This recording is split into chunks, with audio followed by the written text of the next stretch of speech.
Okay, so let's just dive right in. Have you ever stopped to think about what your smallest, most automatic habits are actually saying about you? Well, we're going to head into a bustling coffee shop. Think of it as our little laboratory for today.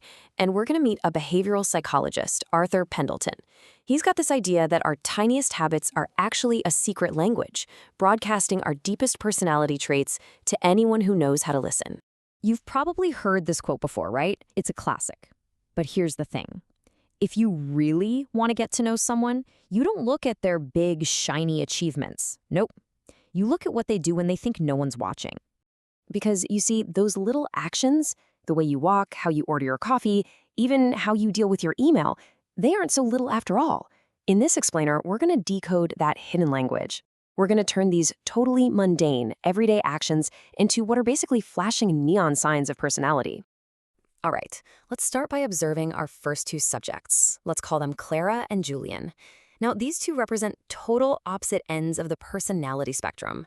And honestly, just watching them walk into the coffee shop tells us almost everything we need to know.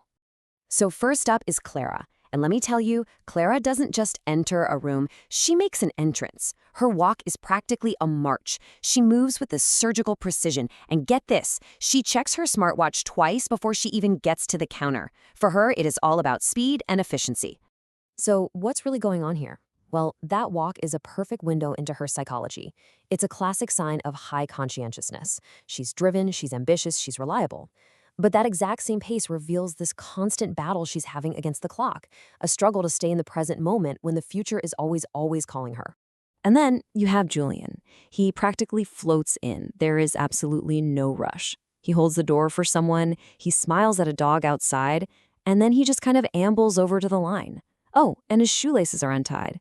He is completely unbothered by the morning chaos. Julian's stroll signals something entirely different. A high level of openness to experience. See, he's not ruled by time. He's guided by his curiosity. Now, this is often linked to what psychologists call the planning fallacy. That tendency to always chronically underestimate how long a task will take. It's not that he's disrespectful of other people's time. He's just really optimistic about his own. Okay, now watch them at the counter. Clara's order is like this fortress of precision. The exact temperature of the exact milk, she leaves nothing to chance. Julian, on the other hand, he gives up all the control. He makes small talk with the barista. He's looking for novelty, just a completely different approach. So what's the why behind Clara's super specific order? It's a pretty clear sign of what's called a strong internal locus of control. Basically, she believes she directs her own life. And in a chaotic world, a perfectly controlled cup of coffee is a small but pretty significant victory against all that unpredictability. Now, let's take a peek at their phones. Clara, no surprise, is an inbox zero person. Every single notification is a problem that has to be solved right now. It's her way of reducing mental clutter, but that makes her really vulnerable to that constant little dopamine hit of clearing things. And Julian? He is the inbox infinity archetype. I mean, to him, those 14,000 unread emails are just background noise. He's a big picture thinker who runs on sudden inspiration, not steady discipline. Okay, so let's kind of zoom out now and look around the rest of the cafe. Because Clara and Julian, they aren't the only ones telling us a story. There are behavioral clues absolutely everywhere. And you see the same contrast playing out across so many other habits. Just take eating speed. Fast eaters, like Clara, they see food as fuel. But slow eaters, like this other person over here we'll call Marcus, they see a meal as an event, something to be savored. This same divide shows up in their workspaces, too. Clara's neat desk versus Julian's messy one, well, that tells a story about two very different kinds of thinking. But wait, a messy desk isn't just mess. You might think it's a sign of laziness, but get this. Research actually shows that disorderly environments can be a breeding ground for something called divergent thinking. That's the kind of non-linear creative problem solving that totally breaks from tradition. For Julian, his chaos is his creative engine. All right, now look over there. See Maya? Let's call her the social chameleon. As she talks with her friend, just notice how she subconsciously mirrors her body language. She leans in when her friend leans in. She crosses her legs at the exact same time. It's fascinating. This mirroring, it's not just simple imitation. It's this incredibly powerful evolutionary tool. It signals empathy and it builds instant rapport.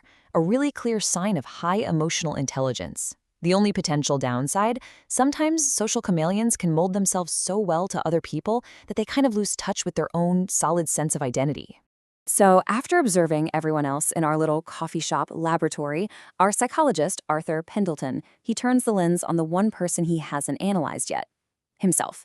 And this right here leads to the most important takeaway of all. And here's the twist. Arthur realizes that his own habit, this constant observation and analysis of everyone else, it's a defense mechanism. By turning life into this academic study, he gets to engage with the world from a safe distance, intellectualizing everything to avoid the messy, beautiful vulnerability of actually living it. And that brings the question right back to you. Are you a Clara? Are you driven by ambition and a deep need for control? You know, your drive is a superpower, for sure. But just remember, the world won't end if you take a moment to just breathe, to slow down. Or, hey, maybe you're a Julian, brimming with creativity and big ideas. Your optimism is an absolute gift. But just imagine how much further that creativity could soar if you gave it just a little bit of structure to stand on. Or are you a Marcus, the person who eats slowly and mindfully? Your calm is like an anchor for everyone around you. Just be careful that your preference for your own pace doesn't start to drift into isolation. Look, the point of all of this is that we often think our personality is some deep, hidden mystery, but it's not. It's loud, it's vibrant, and it's on display in absolutely everything we do. Every single one of these small, repeated actions, the speed of your walk, the state of your desk, the kindness you show to a stranger, each one paints a piece of the full, incredible picture of who you really are. So I'll leave you with a final thought. If you take a moment today to observe your own habits through this new lens, your phone, your walk, your workspace, what will you discover? Will you maybe meet yourself for the very first time? At the end of the day, it all comes back to this powerful summary of Aristotle's philosophy. Our habits don't just reflect who we are, they are actively shaping who we become. Excellence, happiness, our very identity.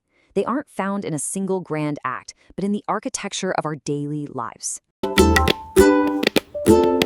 Please like and subscribe.